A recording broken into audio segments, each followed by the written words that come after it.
Hey there, it's Wendy, and welcome to the Best of series. In this series, we have been re airing some of the most popular episodes of the Creative Shop Talk podcast.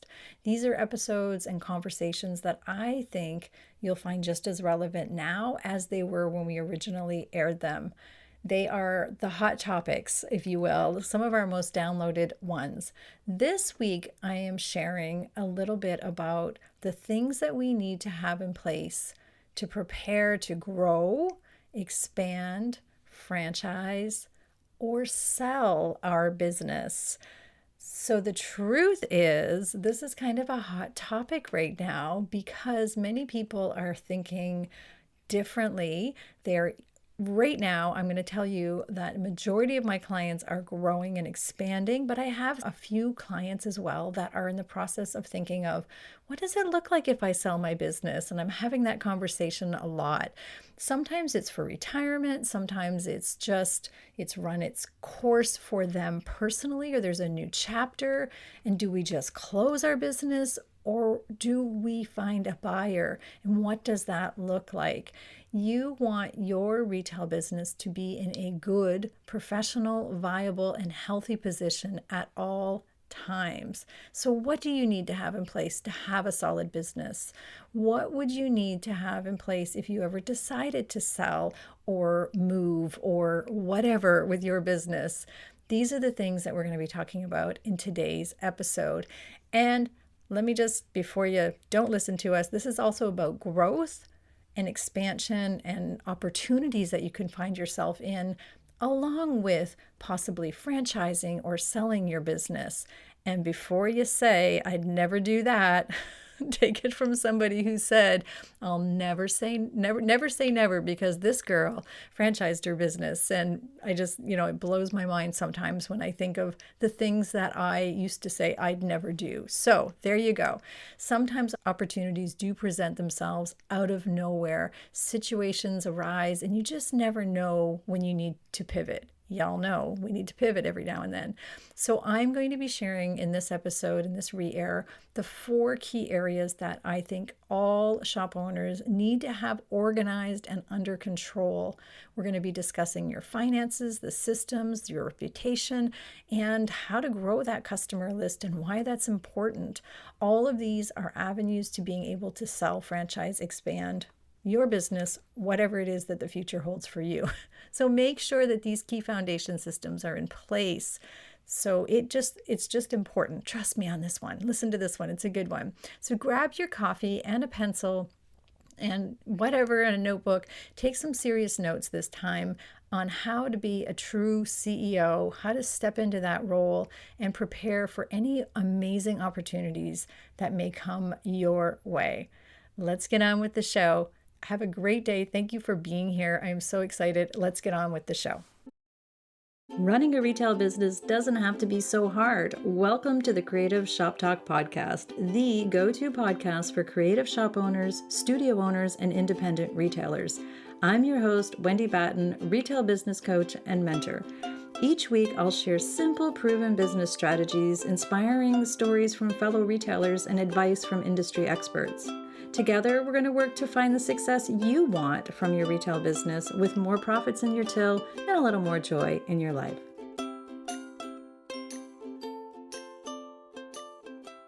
So first off, my friends, I want to remind you that having these goals in place, having these foundational pieces in place with your business is nothing but going to make you stronger. So even if you're listening to this and you're like, oh, I'm never going to sell my baby. This is my baby. This is my passion. Maybe you just opened, or maybe you've been open for a few years. I'm here to tell you from firsthand experience, never say never. I never thought that I would step away from my retail business. I guess when we're in it and we're in the thick of it and it's going well, or, we love it, we don't think about selling, but think about it. And it did happen to me, right? So opportunities presented themselves and businesses pivoted and, opportunities were there for me. So I franchised my business. You might have to move maybe. So you maybe not want to move your business. Let's say you win $1 million and you're going to move to a tropical island. Well, what's going to happen to that shop that you have in place? And I'm not trying to be far-fetched. There are opportunities to maybe sell your business. I have sold a couple of businesses. One of the opportunities that happened to me when I owned my coffee shop, and I've shared this before, is that, my family life was really busy. My husband's business was really, really, really growing. And I had a customer approach me and want to buy my cafe. So the opportunity was there and it was the right time. And even though I loved my business, it was the right thing to do. So the same thing happened with my retail business. My coaching business was going crazy and you just can't spin all of the plates, right? So the opportunity presented itself like completely not planned to franchise my business. So I just want to tell you that sometimes there's opportunities and things that happen. I have a retailer that I work with who has a critically ill spouse. So, her priorities shifted. She never in a million years thought that she would, give up her baby or give up her beautiful business. But, we put some pieces in place and we made sure that her business was strong and so she could sell it, to find the right buyers and, all of the things. So never say never. We don't know what's happening. We don't know where we might need to pivot. Being in a position that demonstrates that, your shop is viable and healthy and, and good and professional and has growth opportunities, that's where you want to position your retail business at all times. And if not for anybody else and not for, anything that might happen, for yourself, this is where we want to be. I also have another retailer, as I alluded earlier in the podcast. She had an opportunity for incredible growth in her business. So, I can't really go into detail, but she had an opportunity, but she needed a lot of capital to make this happen. And it was a great add-on to her business. It was going to be an expansion of her existing retail business, but she needed capital. And we had the numbers and we had everything in place for it, but she needed the capital to do it. So she had to go to the bank. So even lenders, banks, lenders, partners, anything that you might ever, need to say, hey, here's my business, and stand naked business wise in front of other people and say, here's what it looks like. Will you support me or lend me money or buy my business or whatever? We want it to be in the best shape it can be. We want to have the healthiest, best look in business that we can. And it's totally possible. It does not mean you have to be making millions and millions of dollars. It just means we have to have these 4 areas that I'm going to share with you today healthy. So having these 4 things are really going to make you feel strong and confident. And you're going to be able to take these snapshots of your business every now and then and say, yep, this is good. This is good. I've got a handle on these 4 areas. These are the 4 pivotal areas that, again, if I were to buy your business or I was to come in and assess your business, you want to be in the best light, right? And again, for you too, we want to feel good. If I can look at these 4 areas of my particular business at any given time and say, okay, I got it under control, it's all good, it means, it's going to feel good for me too, right? And for you as you move through your business. So grab a pen. Let's go. This is one of those episodes you're probably going to want to take notes a little bit because we've got the 4 areas for you. So the first area is, and don't panic and don't freak out, the first area is the money side of things, the financial side of our business. This does not mean that we have to be, turning over bazillion numbers of whatever, because every business is relative, right? I have shared before that I worked for a multi-million-dollar business. I was a retail manager, but the owner of the business, we were making really high numbers, but he was making really poor decisions. I was not making the decisions. He was making really poor decisions, in my opinion, on profit margins and the products that we were carrying. So we weren't making a high profit. We were making high revenue. So revenue is really irrelevant, right? It doesn't matter if you're a booth space owner or if you have multiple stores, the numbers are the numbers. What is important is that you can demonstrate that your numbers are up to date, that you have control on them, broken down by categories. If you have a POS system, that you're looking at them, that you're on top of your profit and loss, that your balance sheet makes sense.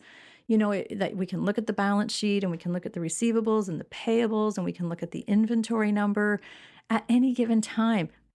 Guys, we want to have that anyways, right? This is the key to retail success. But these are the things, we want to make sure we have these cleaned up. We want to have metrics available. So we want to make sure that we have data to show. We want to make sure our taxes and all of this is all caught up, that anything that we need in our business side of things, kind of under the whole, business umbrella, meaning we're up to date on any registrations and all of those things. All of that side needs to be clean and organized.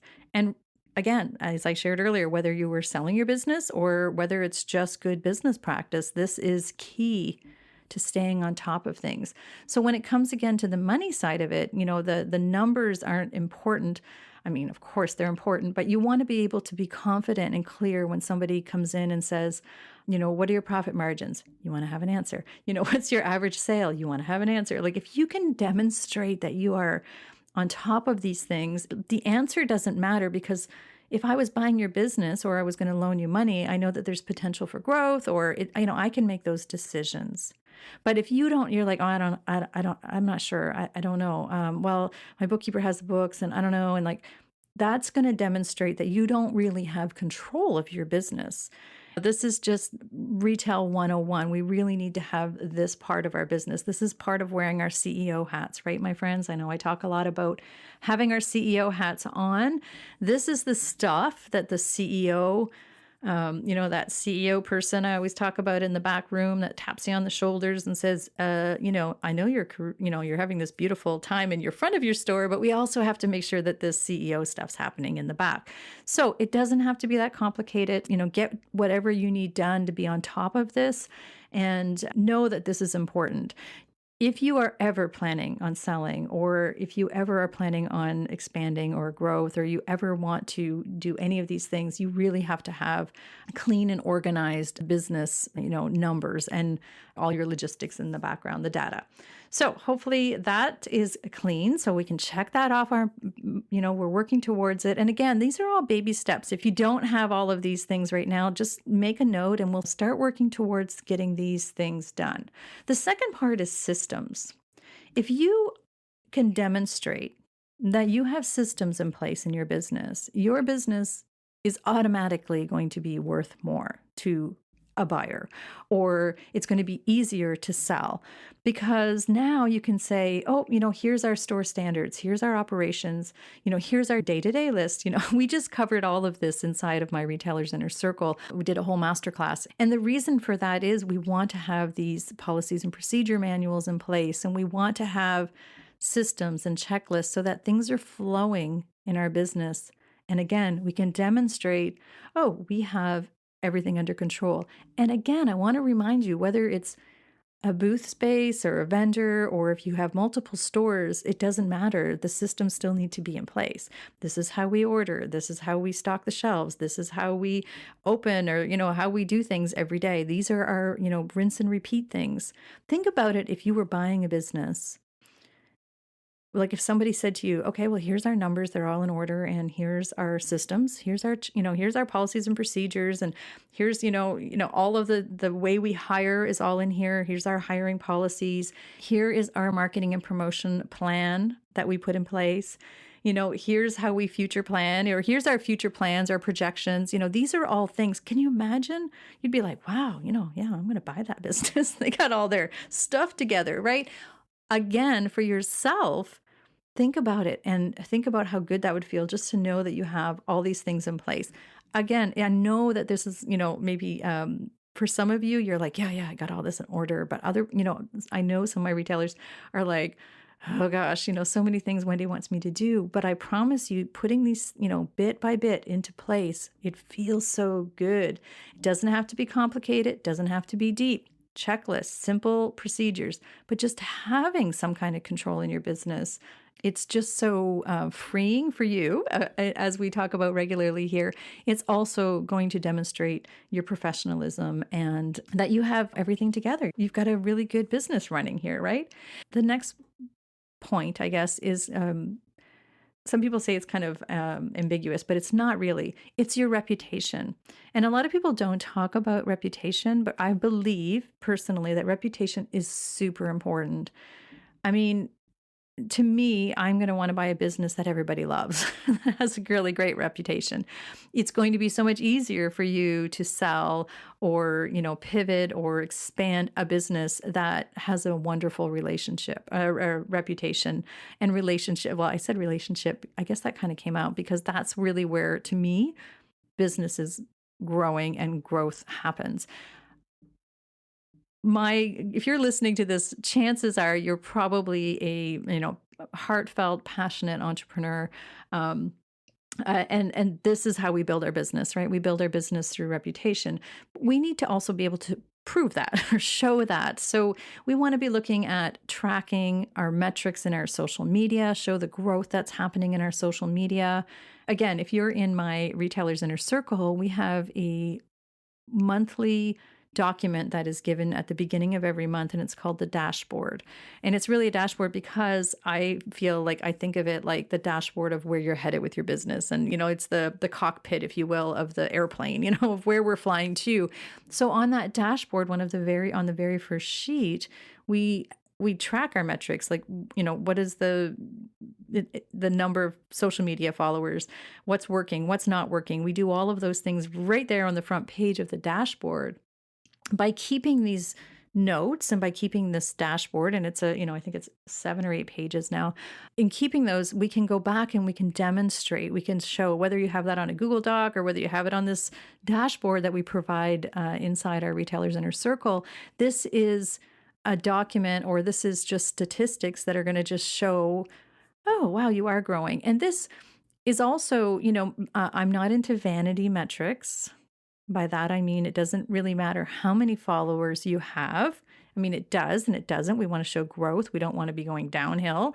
But, it doesn't matter if you have 1 million followers or you have 100 followers on your Facebook page and Instagram. It's, are they the right people and are they coming into your shop and buying it? So we do track things like, your again, social media, whether you have a healthy, regular return client rate, those types of things, that really makes a difference for your reputation, right? Also, silly as this sounds, but it's important, your referral list. So what you have on your Facebook and Google My Business, and on your website, your testimonials, gathering those, it's important.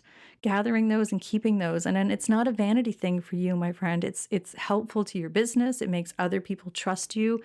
If you are building a business, and I bet you are. I bet you're building a business, from your heart, right? Not just from greed and I keep saying Walmarts. You guys know how I feel about Walmart, but and again, from the big box stores or the big, faceless stores, that's not what we are running. We are running heartfelt retail businesses, and we're building again those relationships. So use the words that your customers are sharing. And, how do we use those to make our business stronger? We make sure that we're sharing those on our social media and our referral list, and we ask for testimonials, and all of that does matter. And on a complete side note, your reputation is also, your word and how you treat your customers, and that, right? We know that, again, that just kind of it all ends up happening.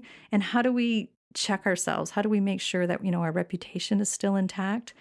In your gut, I know I talk a lot about metrics and data and statistics, and that is all important. And that is part of our CEO role, is all of that stuff. But part of your CEO role is asking if you're standing in integrity, if you've been running your business aligned with your values, that those things matter. Those things matter so much. And I'm all goosebumpy here, guys. It's so weird. I guess what I'm trying to say is, if you can check off the box in your head or on a piece of paper every week and say, am I running my business with integrity? Am I treating my customers? Do they come first? Am I doing all of the right things? That is your reputation, my friend. And if you can check the box, yes, then you're standing in integrity and you're keeping up your values of your business. Your reputation is going to follow, right? What I'm trying, I guess, to say is, if you're treating people poorly, and maybe not, it's all about the money and it's all about, well, nope, I don't care. And you don't care about your customers. That is going to reflect on your reputation. I'm telling you right now, that's going to reflect on your reputation. So identifying what what you align with and your values and all of that is part of your reputation.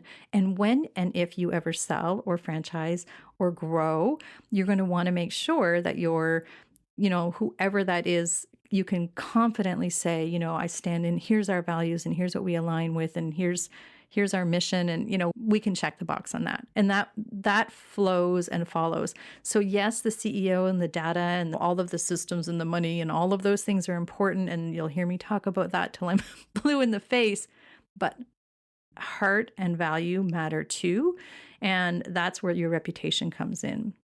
I hope that kind of like that, there's not a list, and it's not a thing you can measure specifically, but you can tell if every week you check in with yourself. In my Retailers Inner Circle, we have what we call the CEO date at the beginning of every week, or, a document that a lot of retailers fill out. And it's just, a marketing document and a task list, I guess, is how we help retailers work on their business, not necessarily in it, but we have an end to that as well too. So at the end of a week, we have a follow-up CEO list, and it's like a debrief of the week, right? And one of the questions is, how did I show up this week for my customers and my business? And am I standing in alignment with my values and my mission and my core beliefs for my business? And again, you're either feeling that and doing what you feel is right with your business, or you're not.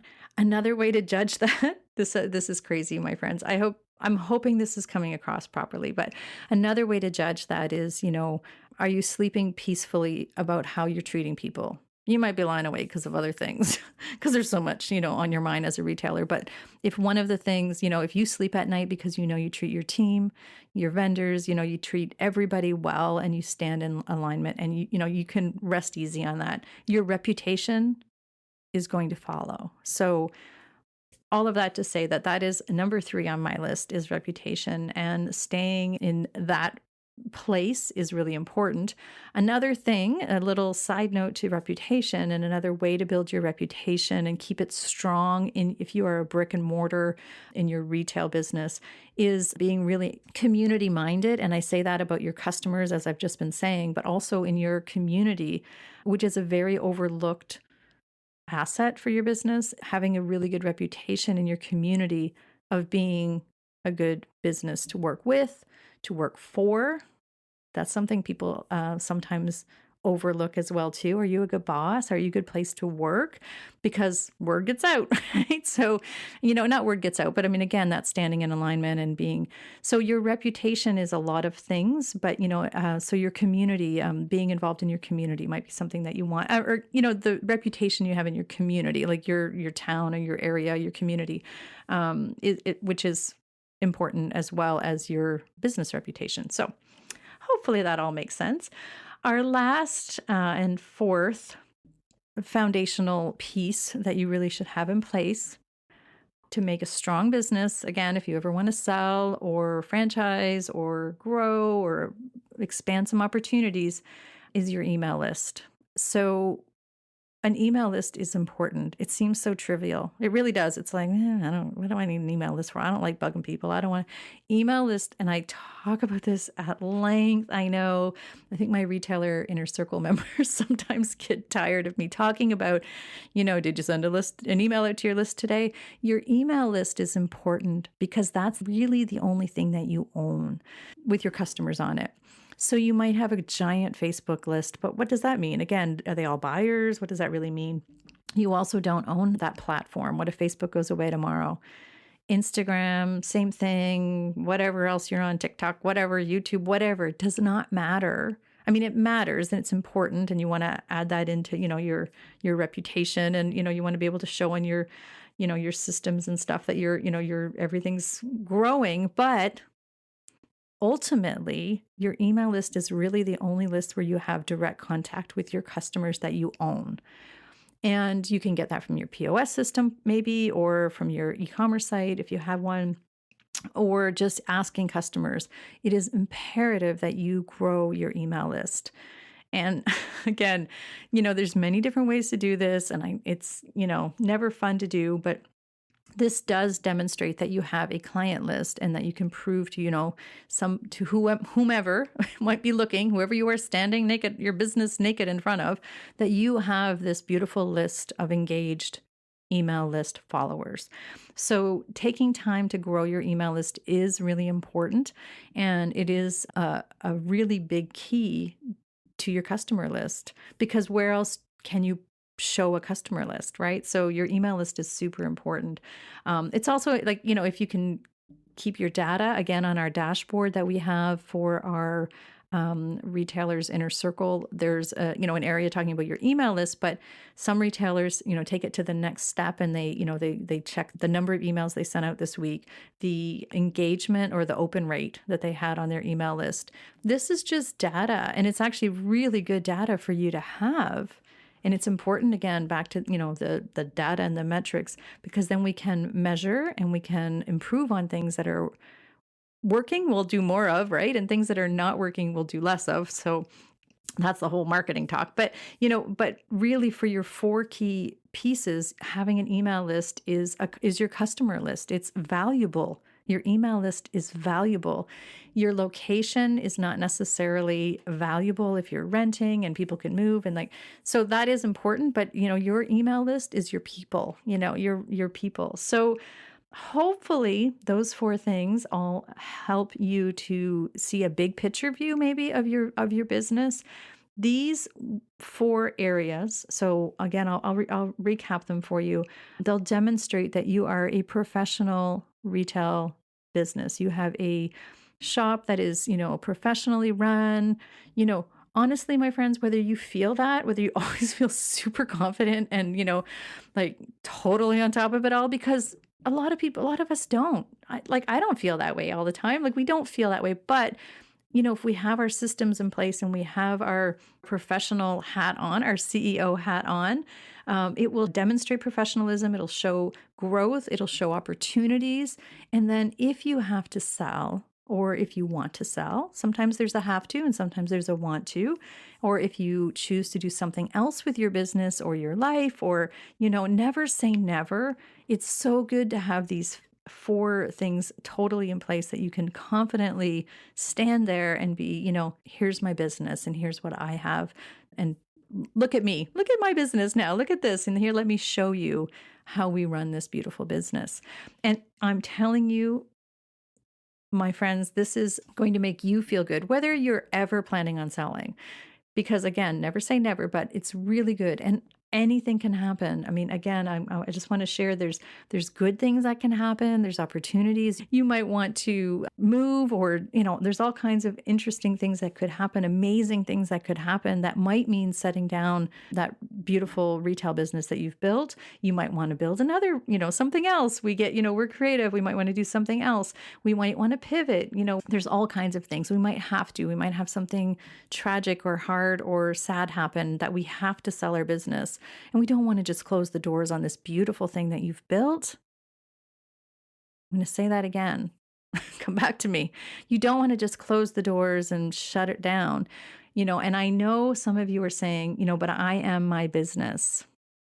And I'm here to tell you that if you have a retail business, you are not your business. You are the CEO. You are the head honcho, the visionary of your business. You are the director, the choir director of this beautiful business, but you are not your business. So we can ultimately have other people, we can still be the idea person for, a long time. The ultimate goal, at some point might be to sell this business. So don't think and don't ever say never. I'm, again, here to tell you that I said never. I never, ever thought that my business could run without me. I'm being totally honest. How could that business run with me? I'm the one with the ideas. At the time I was a creative and a painter, and I'm like, how can it just, no, not going to work. I teach the workshops, and then, slowly and surely it didn't need me to be there. So it's easy, it never say never. I just want to remind you of the 4 things to have in place for yourself to have a strong, healthy business and to feel really confident about the big picture view of this awesome business that you're running. And if you ever want to sell, if you ever want to franchise, or again, like one of my clients, she had this amazing opportunity and she needed some capital. And, honestly, what happened was we went, I say we, like I was there with her. I was not at the bank with her, but, I was with her in spirit and I was, excited for her and following this journey along and, helping her through all these steps. And the opportunity was great because the bank said, oh, you have all the numbers in place. And she was really worried, to be honest, because her income is not like, millions of dollars. And she was really, they took a chance on her because she was so professional and because she had control of her numbers. So let's go through it all. Your numbers, number 1, you want to have a clear and organized professional control of your data. So you want to know your profit and loss, you want to know your margins, you want to have everything in place, and you want to be up to date. You want to be able to go back and pull the data. You don't want to be behind in any of the taxes or anything, insurance, all of those things, tickety-boo. Everything has to be tickety-boo. Doesn't matter what the numbers are. It does matter that you have control on them. The second part is systems. So making sure we have our checklists, our policies and procedures in place, any kind of training manuals, as much that you can, anything that you rinse and repeat, and anything that you feel that, you could just say, here, this is how we run our business. Here's the book. You can just hand it over to them, or here's the video, or here's the documents, or here's the checklist. Marketing and promotion planning, show how you do your marketing and promotion, show how you do your future planning, being able to show, your hiring and policies and all of your HR procedures, your store operations, your day-to-day, right? Your opening, your closing checklist, all of these things. Again, they do not have to be overly complicated and deep and massive, but they just have to be there, right? So start small. If you don't have these systems in place, start small.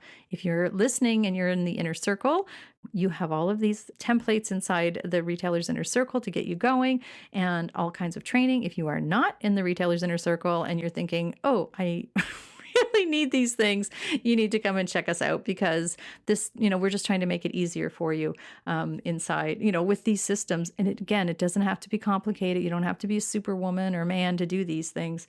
We just have to have them in place. Number 3 is your reputation. So living by your values and aligning yourself and, checking in with yourself on all of those things and being able to demonstrate with your metrics. So again, if you're in the inner circle and you're looking at your dashboard, keep track of your metrics on your, your growth of your Facebook and even community involvement or anything that's going on. Having testimonials and referrals, all of those things matter. And again, number 1, standing in integrity with your business and making sure that your reputation is staying intact. Number 4 is your customer list, which is your email list. Number 4 is your email list. So we want to make sure that we have an active, growing email list. That is your customer base. That is your only thing that you own. You don't own anything else. Doesn't matter what you think. I'm saying this with love, because your Facebook, Instagram, all the social media could go away tomorrow. You only own your email list. So let's make sure, we're gathering that from either your POS system or, your opt-ins, or however you're gathering your email list, or you're asking your customers regularly. We want to make sure that we are growing our email list. So there you have it, my friends. I know this was a long episode. I really wanted to make sure that you understood those 4 key areas. If you have control of those and you feel really good, and you can kind of check in with yourself every now and then. So I always like to give myself a little assessment in those areas. So, that might be your homework today. So give yourself on a scale of 1 to 10 for your money, your systems, your reputation, your customer list, and identify maybe where the gaps are and where you feel like, okay, I really need to get these things cleaned up, or I really need to get a little bit of control under a certain area. And I hope that if you need any help, that that you can reach out. We have lots of support inside my coaching group, inside the Retailer's Inner Circle, as I've mentioned. And I also do one-on-one coaching with retailers. So please reach out if there's any way I can help you. So there you have it, my friends. I am so grateful that you are here every week after week. You keep coming back. I'm so happy. If you're new around here, we have an entire library. This is episode 57, so there's lots of other support. My mission and my values is to help independent shop owners with that CEO side and get them confident and feeling courageous and happy and bringing joy back to our business, because profits and joy, and it's all meant to be fun, right? It's not meant to be so heavy and hard, right? It's meant to be fun. You opened this business for a beautiful reason. You must have had passion and personal motivation to do this. So I just want to be there to help retailers grow and thrive. That's what lights me up every day. So reach out if I can help you, wendybatten.com. You can find more information there, all our podcasts, and how I work with retailers. And again, we would love to have you inside the Retailers Inner Circle. It is a beautiful group of retailers that are supporting one another. We have lessons, but we also have a wonderful community in there. So remember your 4 things that to have in place to sell or franchise your business or expand and growth. And really the bottom line is, my friends, we want to demonstrate professionalism so that we have all those opportunities for any growth that comes along. So thank you, my friends. We'll see you next week. Well, that's it for this week's episode of the Creative Shop Talk podcast. I'm so glad that you were here to join us this week, and I hope you found value in what we're sharing here. I want to remind you that our website has all of the show notes. You can find it at wendybatten.com/podcast. Everything that you need to hear about today's podcast is there. Also an opportunity if you need to reach out to me. If I can support you in any way whatsoever, please feel free to reach out. So thanks for joining us. Please leave a review, subscribe if you can, and never miss an episode. We hope to see you back here again next week. Thanks, my friend. Have a great week.